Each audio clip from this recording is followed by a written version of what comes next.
There is a particular kind of exposure that land-based threats don't produce. On the ground, danger had geometry you could work with. Threats occupied terrain. They moved through vegetation, crossed open ground, approached from a horizontal plane you could monitor with the sensory toolkit you actually possessed. Even the worst scenarios, the ambush predators in dense forest, the waterline you couldn't scan, operated within a spatial logic your nervous system understood. The threat was somewhere in your plane of existence. It was reachable by the same ground you stood on. That shared geometry, even when it worked against you, was at least a geometry you could reason about. The sky didn't share your geometry at all. Quetzalcoatlus is where this becomes difficult to process in human terms, because the numbers involved don't map cleanly onto any modern reference point. Wingspan estimates for large individuals reach 10 to 11 meters, roughly the wingspan of a small aircraft. Standing height on the ground approached 5 to 6 meters, taller than a giraffe. Mass estimates remain debated, ranging from 200 to 250 kilograms on conservative models, with some reconstructions pushing higher. The neck was long, heavily muscled, and terminated in a skull with an elongated toothless beak that on large specimens reached 2.5 meters. Quetzalcoatlus was not, by any reasonable anatomical assessment, a scaled-up seabird. It was the largest flying animal in the history of vertebrate life, and current modeling suggests it was an active, capable flyer rather than a thermal-dependent glider, able to generate powered flight and sustain it across distances that put its operational range in a category that made geographic avoidance essentially meaningless. The feeding behavior model that has emerged from recent analysis is the part that reframes the aerial threat most completely. Early reconstructions positioned Quetzalcoatlus as a skim feeder or carrion specialist. The current leading hypothesis, built from biomechanical modeling of the skull and neck musculature, proposes something more unsettling: a terrestrial stalker. Long bipedal strides across open ground, the neck functioning as a harpoon delivery system, prey captured in a single rapid strike before it could process the initiation of the attack. The beak closed with speed and precision the neck musculature made possible, and the size range of prey consistent with the jaw dimensions included animals up to the size of a small juvenile dinosaur. In terms of practical mass, that upper prey range extended well into territory that included you. The aerial component of the threat wasn't primarily the attack itself. It was the surveillance. An animal with an 11-meter wingspan riding thermals at altitude had a sight line over open terrain that extended to the horizon in every direction. You, moving across open ground, produced a visual signature that was unambiguous from that elevation. A moving object of consistent size, not behaving like vegetation, not moving with a herd. The detection wasn't difficult. The question wasn't whether you were visible. It was whether what was watching you from 300 meters up had decided you were worth the descent. And the decision-making calculus for a large Ajdakid pterosaur scanning open terrain for prey was not structured around your capacity to present a credible defense. It was structured around energy efficiency, whether the caloric return of the approach justified the effort. At your size and your exposure level in open terrain, that calculation resolved uncomfortably quickly. Hatzegopteryx thambema, operating in the island ecosystem of late Cretaceous Transylvania, adds a specific dimension to this. The Hatteg Basin during the late Cretaceous was an isolated island environment where the large theropod predators present on continental landmasses were absent.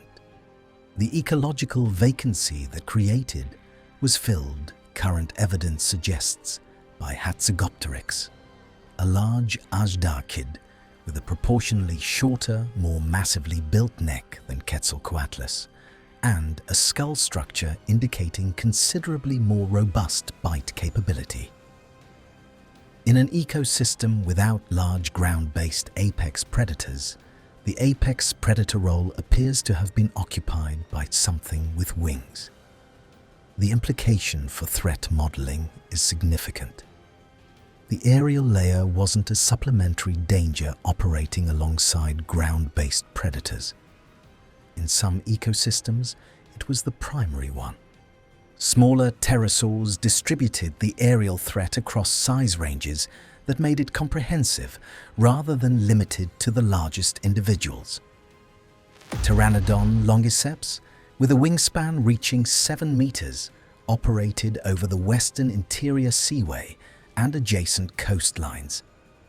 A fish hunter primarily, but an animal of considerable size whose presence over inland terrain represented an active surveillance layer regardless of its primary prey preference. Anhanguera, Ornithochirus, and the broader diversity of mid-sized pterosaurs filled ecological niches across every continental environment of the Mesozoic, meaning the aerial observation layer wasn't a regional feature of specific ecosystems. It was a consistent, globe-spanning presence distributed across the entire time period. The early avian fauna added a dimension the pterosaurs didn't cover. Argentavis magnificens, technically Miocene rather than Cretaceous, but representative of the aerial predator scale achievable in avian lineages, reached wingspans of 7 meters. Within the Cretaceous specifically, the enantiornithine birds and early ornithorines were filling ecological niches across multiple size ranges, with some larger forms showing taloned feet consistent with active prey capture. The sky during the Mesozoic wasn't occupied by a single type of aerial threat.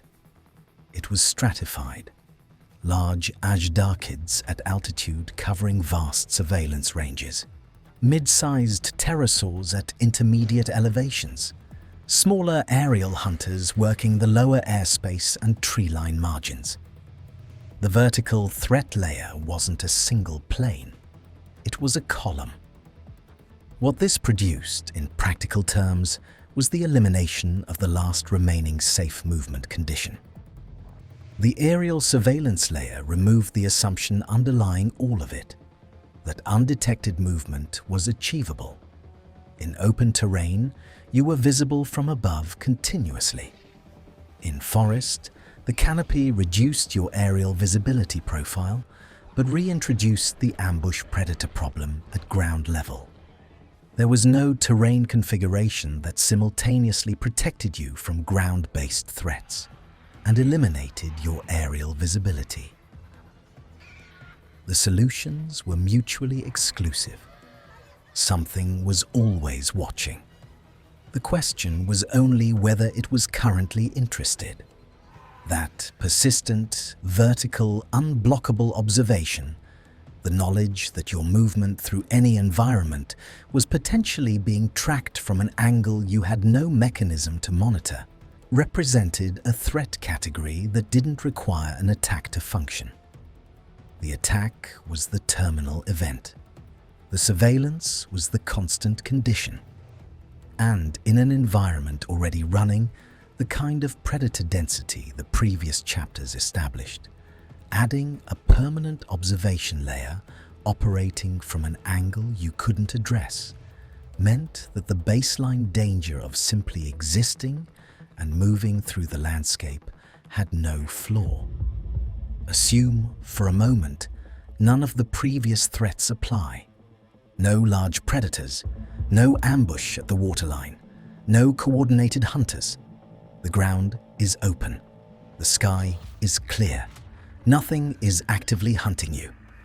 By every metric so far, this is as close to safety as the Mesozoic offers. The environment would still kill you. The Cretaceous was warmer than today. Global temperatures roughly 4 to 10 degrees Celsius higher, with no polar ice caps and elevated CO2 levels. In equatorial regions, that meant sustained heat beyond what human physiology tolerates long-term. Core temperatures above 38 degrees Celsius begin to impair function. Above 40 degrees Celsius becomes life-threatening. Without shelter or reliable cooling, heat management becomes a constant survival problem. Humidity made it worse. Human cooling depends on sweat evaporation. In high humidity, that process fails.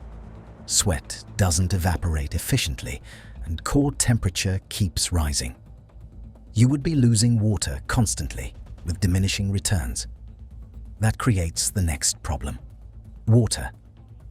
In these conditions, fluid loss can exceed a liter per hour. You need frequent access to water, the same locations already established as predator zones. The conflict is direct. The heat forces you toward the most dangerous places in the environment. Weather doesn't stabilize it, it amplifies it. A warmer planet means more energetic storms, heavier rainfall, stronger winds, flash flooding.